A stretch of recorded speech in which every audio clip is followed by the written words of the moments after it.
রাগ করলি না বাবা, আরেকবার রাগ করিনি। সুবহানাল্লাহ। সুবহানাল্লাহ। রাত পনের পরেই আপনার তোমার বিয়েটা ভেঙে যায়। জি। কথা ঠিক না বে ঠিক? কথা সত্যি। রাগ করলা না।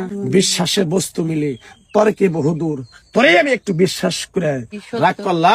না, তার আমার নাম মিথ্যা কথা কবা না। সত্যি কথা। তুমি হিন্দু না মুসলমান? আমি মুসলমান। একবার কও বিসমিল্লাহ, বিসমিল্লাহ। আরেকবার কও সুবহানাল্লাহ। সুবহানাল্লাহ। তোমার আশেপাশে যারা থাকে তারা তো তোমার ভালো চায় না, খালি ক্ষতি চায়। সত্য। ওই যে তোমার যে বিপদে ভালাবার চায়, সেই কিছুদিন পরে বিপদে পড়ে। কথাটা কি কইছি বুঝতে পারছো? জি, সত্যি তোমার কথা একটা বলছেন। প্রথম বিয়ে হয়েছিল, জি। সেই বিয়েটা দুইটা পোলাপান সহ জি। একটা মহিলার জন্য জি। তোমার জামাই তোমারে ছেড়ে দিছে। জি। কথাটা কি কইছি বুঝতে পারছো? জি, সত্য। রাগ করলা। না। তারপরে 10-12টা তোমার কাছে বিয়ে আইছে তোমার বাড়িতে।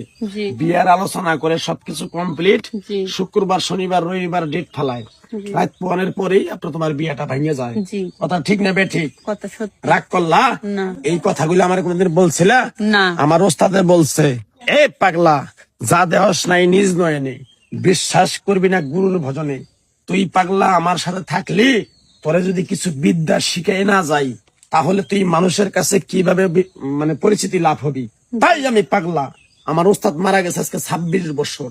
আমার ওস্তাদের কিছু জিনিস আমার কাছে আছে, তাই আমি মানুষের ভবিষ্যৎবাণী বলে দিয়া তোমার একটা জিনিস দিব। এই জিনিসটা তুমি নিতে পারবা?